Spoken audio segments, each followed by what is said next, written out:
Okay, we're going to do a quick run through of lesson 5, mathematical modeling is the process of using mathematical equations, formulas, and techniques to represent and describe real-world phenomena, systems, or processes. It takes a bit of experience to take a problem or situation expressed in words and express it with equations or other mathematical symbols, but I think you've already had a lot of practice at this. So we're going to start with problems that involve one equation with one unknown. So if you look at your first example here, twice a number is decreased by 7, and this quantity is multiplied by 3. The result is 9 less than 10 times the number. All right, so all we're going to do here is we're just going to change all those words into mathematical symbols.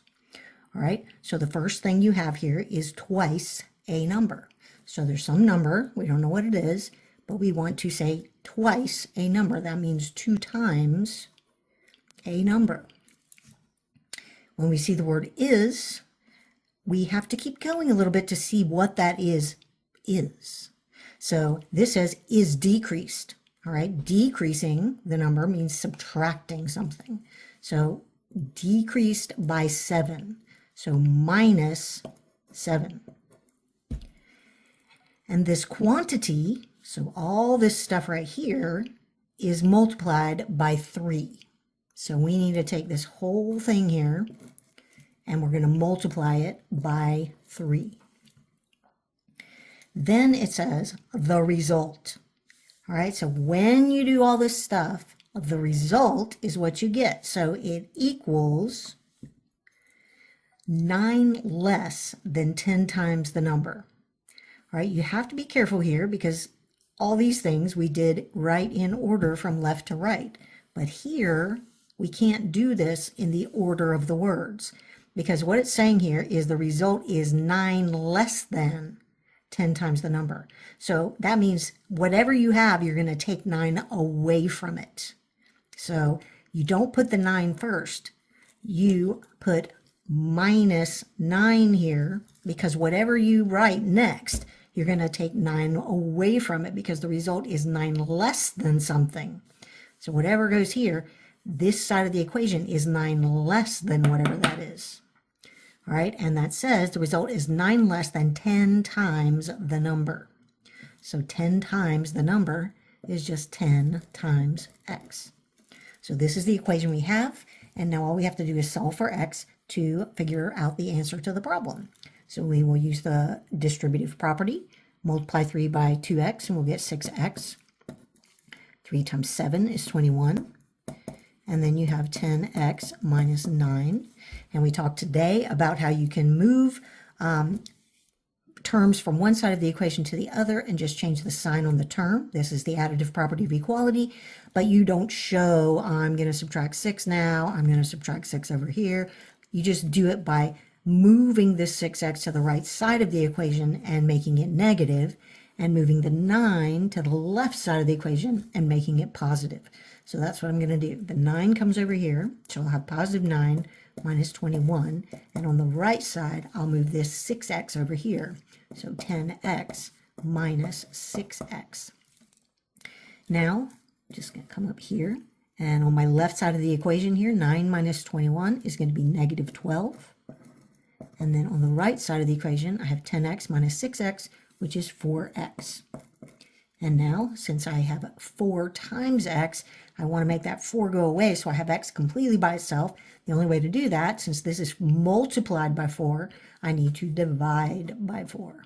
That's the multiplicative property of equality. So now on the left side, I have negative 12 over 4, which is negative 3, and that is x. On this next one, it says the number of ducks on the pond was doubled. So I'm going to let x be the number of the ducks on the pond. Sometimes it's a good idea to write the definition of whatever your unknown number is, just to keep your head on straight so you don't get mixed up about what you're actually talking about in your equation. So if I let x be the number of ducks on the pond, that's how many there were at the beginning. That number was doubled. The number of ducks on the pond was doubled. So this number was doubled. That means you multiply it by 2. So that number, X, the number of ducks on the pond, was doubled when the flock landed. So there was a new flock that landed, and now there are 2X ducks. Then 7 more ducks came.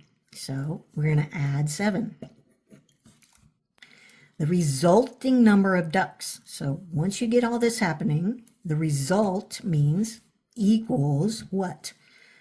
13 less than. So again, when you see that less than, you have to put it over here. It means that whatever you are about to write, you will have to take 13 away from it, because whatever I'm about to say is 13, it's 13 less than that. So 13 less than 3 times the original number. So 3 times the original number of ducks on the pond. 13 less than that. And that's what this side is. So again, I'm going to switch everything around. I'm going to subtract that 2x on both sides, move the 2x over to the right. 3x minus 2x is just x.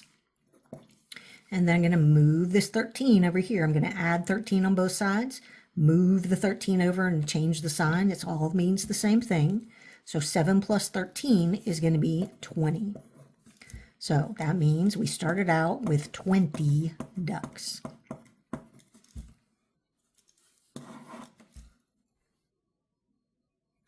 Okay. Remember that the word of often means multiply. So when you see the word of in these kinds of problems, often it means multiply. So this is true when we're talking about a fractional part of a number. So here it says 1/5 of the clowns had red noses. All right, I'm going to write down what my letters mean just to make sure, like I said, to keep my head on straight. So C is going to be the total number of clowns.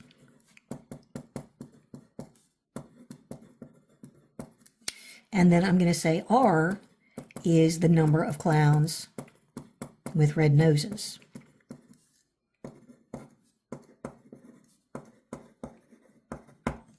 All right, so now that I have that, under control, I'm just going to do whatever this sentence tells me. So 1/5 of the clowns. So that means multiply 1/5 times the total number of clowns had red noses. So this number right here is equal to the number of clowns with red noses. So it is equal to R. If 30 clowns had red noses, so that's telling us right now exactly what R is. R is 30. So I'm just going to write that down to remind myself. How many clowns were there in all? Okay, so all I need to do is take this equation that I wrote about 1/5 of the clowns having red noses and take that 30 they gave me and put it in there for R. So 1/5 of the clowns is 30 clowns. And now to get C by itself, I can just multiply both sides by 5, and I'm going to have that the number of clowns total is 150 clowns, which sounds a little bit scary to me, but everybody has their own feelings about clowns. All right, 7/8 of the Tartar horde rode horses.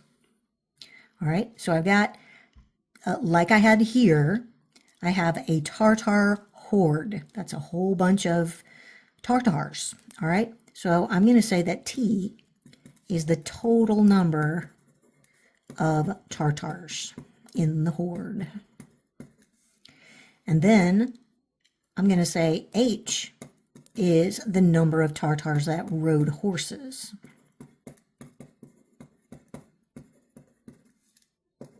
Okay, so now I'm going to use these two letters, T and H, to write what this says. 7/8 of the Tartar horde. So 7/8 times of the Tartar horde rode horses. So that number is the number that rode horses.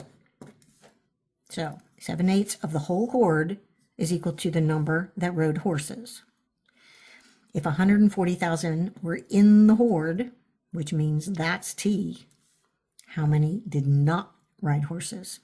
So when I see this part about did not ride horses, I'm going to jump back and say, wait a minute, I don't really want to know how many rode horses. I want to know how many didn't ride horses. So instead of working all this out, I'm going to go back and say, okay, what percentage, or actually what fraction of the Tartar horde did not ride horses? Well, if 7/8 did ride horses, then there's just 1/8 left. And that 1/8 did not ride horses. So I'm going to rewrite this equation as 1/8 of the Tartar horde did not ride horses. So I'm letting n be the number that did not ride horses. So this is going to save me a lot of time, because if I have to do it with this equation, I'm going to have to plug in 140,000 for the t, and then I'm going to have to multiply it out to find out how many rode horses. Then I'm going to have to find t minus h to figure out which ones didn't ride horses. So this is another way to do that. I can just say, well, if 7/8 did ride horses, then 1/8, the leftover eighth, did not ride horses. So I'm just going to plug in the values. 140,000 in the horde, so 1/8 times 140,000. And that is going to be the number that did not ride horses. So 140,000 divided by 8, if I don't know what that is, I can grab my calculator and just say 140,000 divided by 8. And that's going to give me 17,500 did not ride horses. And that's it.